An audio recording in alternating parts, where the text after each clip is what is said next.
Greetings, fellow gamers, and welcome back to Adventures with Dice. I'm Rob, and I'm your host of these videos, and today we're going to be talking about Old Swords Reign. But we're going to be going outside the box a little bit. If you're new here and haven't seen my videos before and you like what you see, subscribe to the channel, like, you know the drill. It helps a small channel like this out. If you're returning after a while and you haven't subscribed, please hit that subscribe button. Again, it helps the channel like this out. If you'd like early access to my videos, there's a link in the description. You can join the channel and get about a week's early access to videos. Now, what do I mean when I say we're going to go outside the box a little bit? Well, we're going to be talking about house rules. And today I'm going to be giving you my three biggest house rules that I use with OSR. So, a little caveat in the beginning. Let's go ahead and get this out of the way. When I say I'm talking about house rules, I'm not talking about conversions. That's going to be a separate video because I have races that I've converted from other games, including 5e and monsters and so on and so forth. And I'm going to do a separate video on that showing how I did it, and possibly put some of that stuff up on the forum on osreign.com. Link to that is also going to be in the description. If you're interested in this game and you want to learn more and get in on the ground floor of helping produce stuff and help with the game, then I highly recommend you go and join the forums over there. So I have converted over the 5e races, a couple of other races that I really like. I've converted over monsters from other games, and I'm going to be doing a conversion video on those. And while that technically is a house rule, I consider conversions and house rules separate. So in this video, we're going to be talking about the actual house rules I use. Now, I love Old Swords Reign. I have been in love with this since I first laid eyes on it. So it's not surprising, really, that I don't have a lot of changes that I do to the game. However, there are three, and I'm going to go over them. The first two are pretty simple, and a lot of people use these. And the third one is my magic system, which I use a roll to cast. Not really a fancy system of magic, and if you're really interested in that, just hang around to the end of the video. So, let's jump right into it. Rule number one, house rule number one, that I have personally done is with backgrounds. I love the way backgrounds work in OSR. I love the variety that it gives you. You got 4 races, 4 classes, and once you add in backgrounds and feats and hindrances, you can make pretty much anything. Yes, there are some of the more modern races from modern takes on D&D that are not included. I don't know if they'll be included in a later expansion or not, but I have done my own custom version of that because I have 5e players who've come over to play this and they like playing tieflings or half-orcs or whatever. So I converted that stuff over, along with a couple of the fantasy races that are not traditional Tolkien type races that I really like. So races aside, you can take the 4 classes, the 4 base classes, which most classes are derivatives of anyway. Then you start adding in the backgrounds, which replaces skills in the system. And it's very simple. It's what is your background? Does your background apply to the situation that you're trying to roll on? If it does, you get to add your proficiency bonus to it. It's as simple as that. Which, yeah, while it seems simple on the surface, and it is, it also adds a layer of depth to the game because your players stop looking at the character sheet like, well, I don't have that skill, so I can't do that. Instead, they look at the character sheet and they start thinking, well, I have this background. Would that apply to this situation? So it tends to push them to think more about who their character is, what their character knows, and how to work it into the situation And that's player engagement, and that's really, really good. And I've talked about that a lot in other videos. Now, the house rule that I use is not really conversion, it's more of an add-on. The book comes with 20 backgrounds, and it encourages you to come up with your own backgrounds, which the backgrounds really are just a keyword that you're adding to the character. And I think that it comes with 20, and I think I've added about 25 more to my games. And they're just extra backgrounds that I've pulled from other games that I really like, or things that I've thought of that would be cool to have in a game as a background. So I've added that stuff in. So I don't know, there's like 45 or 50 backgrounds that I've got in my thing, in my GM notebook for this game. And to be honest, I'll probably add more. I may see a movie that has something and I'm like, oh wow, that'd be a cool background. So I jot it down, add it into my backgrounds as something that players can use. So backgrounds is a really easy add-on, but it's kind of a house rule because you could just use, okay, well, whatever's in the book, you can use the 20 backgrounds, which is still, there's a lot of variety there. But I feel like the more backgrounds you have, the more variety you have when it comes to building characters, the more flexibility you have. So that's my first house rule, and it's very, very simple. My second house rule deals with initiative. Now, if you've watched this channel for any amount of time, you know that I love ICRPG more than my players did. They just, I don't know what it was. There was maybe I didn't hand out enough loot, or maybe they just had bad rolls on the loot. They just didn't feel powerful enough, and maybe I need to start them at 2 hearts. I don't know. I may revisit it as a normal game that we play at some point, but I'll probably have to make some adjustments to it, because that was their biggest complaint across 2 different groups, was how weak they felt as characters. They were getting taken out too easily.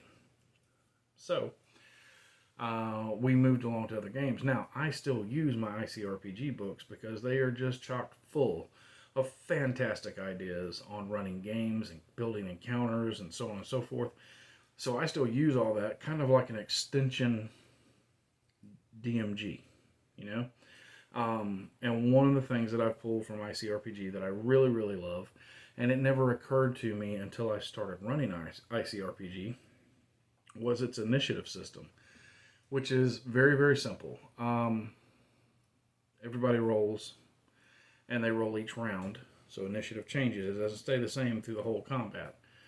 But they roll each round of combat, and whoever rolls the highest gets a marker. For me, it's usually some kind of figure I've printed or a card or something that I've made that I put out as the primary first player, initiative player. And that player starts the round, and then just like in a board game, it goes around the table till it gets back to them. There are arguments for and against this kind of play. A lot of us play board games. A lot of gamers play board games, or role-playing RPGers play board games. Not everybody, I understand that. But if you've played board games ever, you find that this is the primary way turns are taken in a board game. And it just goes around the table. It's one less thing to think about. So, ICRPG does that in their game. Instead of having somebody keep track of initiative and who's going after who and so on and so forth, we just roll each round and boom, this person got initiative, so we start there, work around the table, roll again. Oh, now this person got initiative. Start there, roll around the table, and just keep going. It removes a step from combat as far as having to keep track of initiative. And I know there are arguments for, well, we do initiative at the beginning of the combat and it doesn't change throughout the combat, which feels now weird to me to do it that way, because it's like you're moving at the same exact pace and timing throughout, 6 rounds of combat, as opposed to the ebb and flow of battle and the way things can change. I like going around the table initiative, and for the most part, that's the only kind of initiative I use now. It's definitely the only kind I'd use. And it doesn't matter whether I'm playing Old Swords, ICRPG, Basic Fantasy, White Box, any of those games, I would be using that initiative. I'm probably going to use the regular initiative for Dragonbane because it has its own initiative cards, which are similar in concept to Savage Worlds. But I'll be going over that more in a video that I do on Dragonbane because I just received a big package from Free League full of Dragonbane goodness.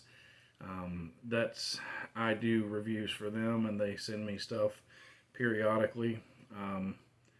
You get an honest read out of me of what I like and what I don't like. I've given both good and bad reviews on certain products from the Alien line. I did not care for Twilight 2000. I understand there are people who do, and that is a game for particular people. It just didn't fit my group well. Dragonbane looks absolutely amazing, but I'm getting off topic. I'm rambling. I'm also excited about Dragonbane because I've been reading a lot of it. But we'll come back to that. All right. So initiative, it's very, very simple. I just do a round by round roll and go around the table. And for the most part, everybody seems to like it. It makes things flow better. It makes combat just a tiny bit faster. And any increment of speed you can add into combat in one of these role-playing games is a plus in my book. So that's my first two house rules, is backgrounds and initiative. I told you there wasn't a lot. Now this last one that I'm going to get into, this one has more changes than anything else. And this is the magic system. I use a roll to cast magic system, and it's because I have never really loved the Vancian magic system of D&D.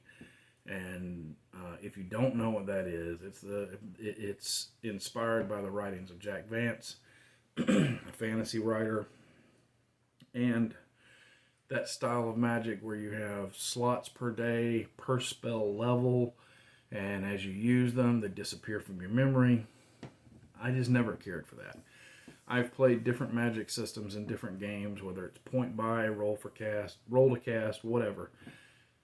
And while this plays just fine, it plays just like 5th Ed D&D, or any version of D&D for that matter, with your spell slots, I vary on that a little. I take a little bit of inspiration from Vancian magic, and then my roll to cast, and I put them together.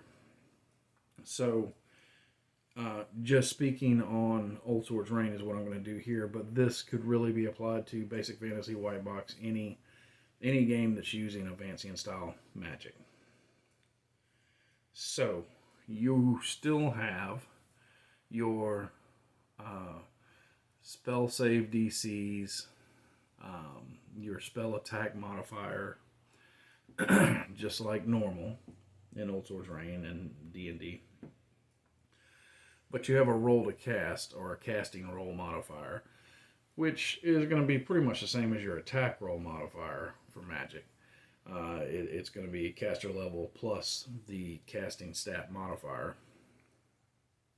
And you're going to roll when you want to cast to beat a DC to see if the spell goes off. And then if it does, proceed with the spell. Now, how do I implement this?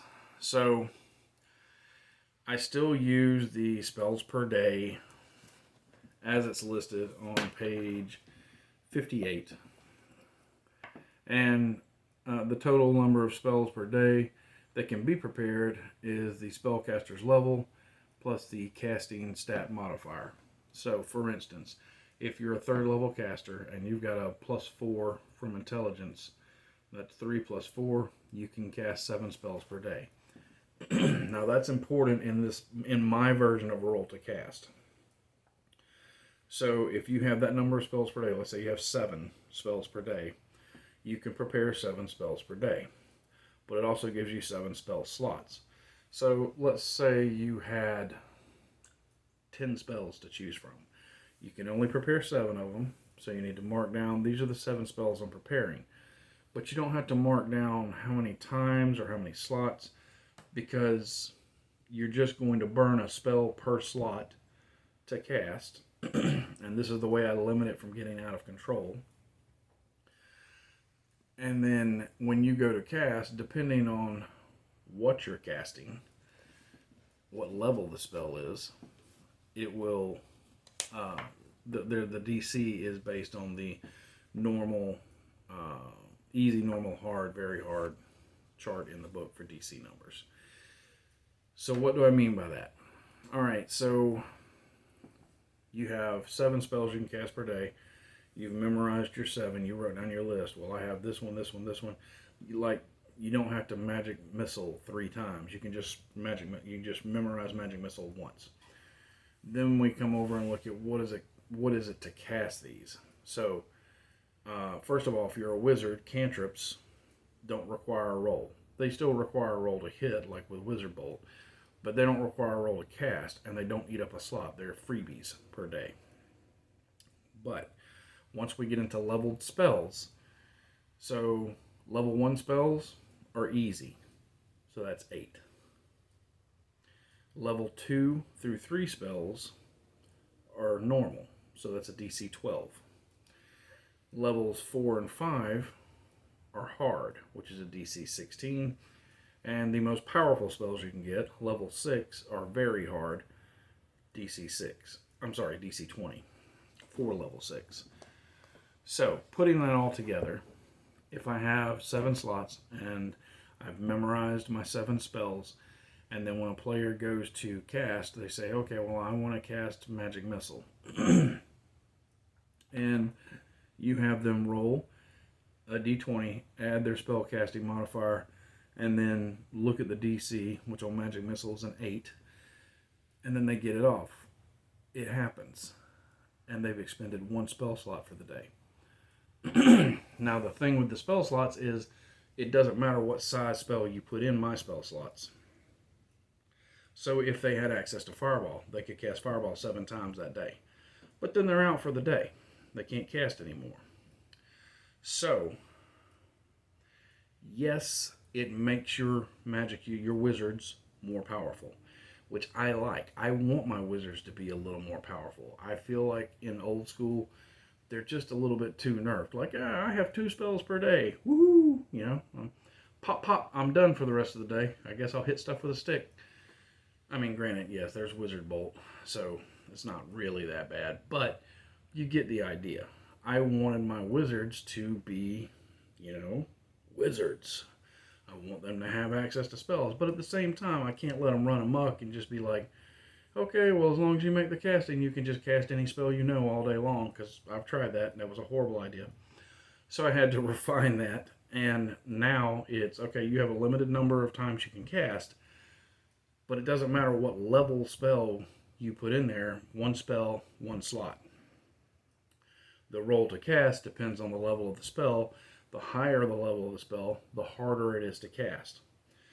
And that's the basics of it. It's actually very, very simple. I know I'm probably making it sound complicated, but I'm going to write all this up where it's explained really well, and I'm going to post it on osrain.com on the forum as an alternative magic system to use. And I have some other, like, you can go a little further into it, like there's optional blood magic where you can basically you can do damage to yourself to gain extra spell slots for the day if you run out, and things like that. But those are all going to be optional things that I put in the PDF that I put up there. So if you're interested in getting a copy of that, go join the forums, and once I get it up there, it's free for everybody. You can grab it and go with it. If you don't like this and you like your wizards being lower powered, then just use the rules as written in the book. This is simply something that I did because I wanted my players who played Magic users to feel more powerful right out the gate. But there's a cost with it too. There's also, I'm working up a miscast table for when they roll a 1 when they're casting. Because, let's face it, rolling dice is fun, so if there's any chance to get them to roll dice, I like that in our ICRPG. The fact that the Magic users just rolled to cast, and they could keep casting stuff. It's not bad. But again, this is just my optional house rules. You can take it, you can leave it, you can ignore it. If you like it, feel free to use it.